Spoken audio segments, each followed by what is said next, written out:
5 gym changes that I've tweaked or reversed on to help me feel, look, and perform better at 48 than 28. Want to know what they are? Stick around.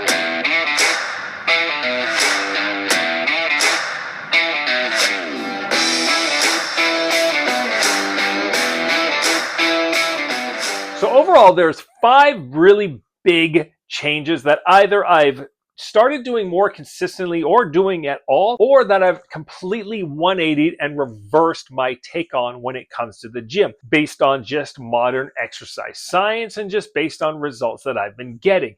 Which now, looking back, I'm like, man, I wish we knew some of this or had tried some of this back when I was 28, but hey, can't go back in time. All we can do is the best with the time we have. So let's get to it. So number 1 is tracking. Now, because I come from a CrossFit background and martial arts background, there wasn't a lot of tracking and really focusing on a program. In fact, there was a lot of what I call exercise and not training, which again, if you watch my other video, which is about the 6 things that have changed in my nutrition, for the longest time, for instance, I was convinced that creatine doesn't work for me till I realized, no, I just wasn't working with creatine. But that's besides the point. Go watch that video.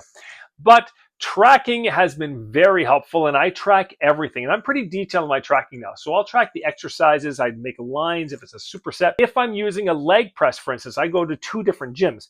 So if I go to the one gym and it has the red leg press, I'll write red leg press and the weight. If I go to the other one, I'll write the weight on that, because they both have different starting points. They're very different machines. So I make sure that I just don't write leg press with X amount of weight, because that is going to be wrong if I go to the other gym. For instance, even on, like, say, bicep curls, and I find a position that, okay, this feels really good for the stretch on the cables, and I will mark down that number in which machine I'm using. So guys, really tracking everything you do in the gym, from your weights to your reps. Track your time, by the way, that you're breaking between sets. Make sure it's long enough, and even tracking and making some notes about the individual machines or the individual levels, whatever it is you're doing, is going to make a really big difference. Now, number 2 is yoga. Now, I will say straight up that I used to make fun of yoga people. I'm from Vancouver. Vancouver people, they're yoga insane. I don't know if there's so much now, but a while back there, I think we were the biggest place doing yoga outside of India. And one could even argue more so, because in fact, a lot of people in India don't actually do yoga, but that's besides the point. I've now got into yoga. I've been to India twice to study and learn more about yoga and Ayurvedic medicine. And yoga for me has made a gigantic change in my life. And in fact, now it's part of all my transformation challenges, including my Hella Lean to Halloween 21-day spectacular body transformation challenge that comes out every single October. And you can register for that anytime from September 1st up to October the 9th. Going back though, yoga is something that I have everybody do, and it's really helped me with my stress. It's helped me with my breathing. It's helped me with my flexibility. And yes, you need to worry about your flexibility over 40. And it's helped with my mobility. It's also a really great form of isometric exercise, particularly what they call yielding isometric exercise. It's really good at helping strengthen joints in certain angles.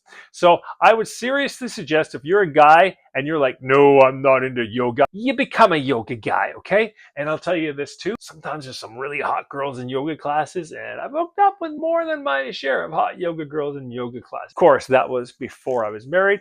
There's even been the odd yoga teacher or 2, so try some yoga. Number 3 is peak contraction for peak stretch. Now, for the longest time in the literature and practice, everybody, including myself, was all about the peak contraction. Now, to put that in simple terms, let's say you're doing a bicep curl. I'm just going to use a bicep curl. That is when you get to the top of the bicep curl and you're really going to squeeze that contraction, that at the top of the movement. Even Schwarzenegger talks about it, right? He's to visualize the mountains and, all that sort of stuff. Well, science has shown now that the contraction is not nearly as important as the really deep stretch. So something that I've really 180'd on is, I'm not saying not to do the contraction. There's 3 phases of a movement, okay, when you're exercising. There's the stretched position, there's the contracted position, and then of course you have the eccentric, the concentric, the isometric portion. All of them are important. So for me though, really focusing on getting into really deep stretches, which is why I don't use a lot of barbells anymore. I'm using a lot more dumbbells because they allow me to get in deep positions. So for instance, where a barbell stops you right about here because your chest gets in the way, dumbbells, you can really go into that extra deep stretch. So for a bicep curl,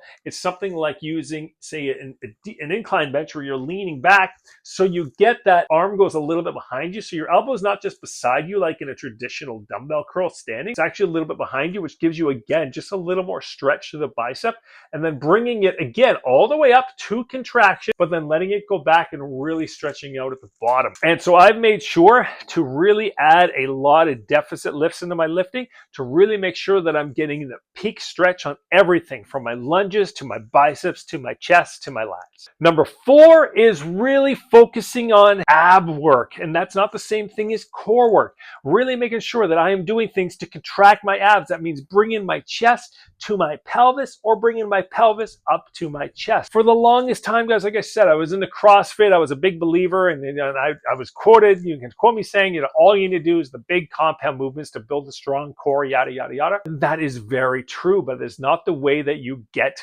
and build abs, particularly abs at higher body fat percentages. And yes, you can have abs at 17 and 18% body fat. You don't need the 10% that all the fitness goof-offs are telling you on YouTube right now. Trust me, I got entire videos on that. Go watch them. But really focusing on doing really good abdominal work to grow the thickness and the size of the abdominal muscles to get those deeper valleys and peaks. Because here's the thing, if you got a layer of body fat, say over top, and this is your abs, let's say they're flat like that, right? You can lose all the body fat you want, but you're not going to have abs. But when you start to develop them and you start to build them, so you have these peaks and these valleys, your body fat is going to contour to that, and you'll be able to see your abs at even slightly higher body fat percentages. So making sure now that I'm doing abs like 4 days a week, and not just half-ass abs, a few floppy sit-ups and your butterfly like you do in CrossFit where it's all arms and actually no abs, but really focusing on really proper ab work using, again, progressive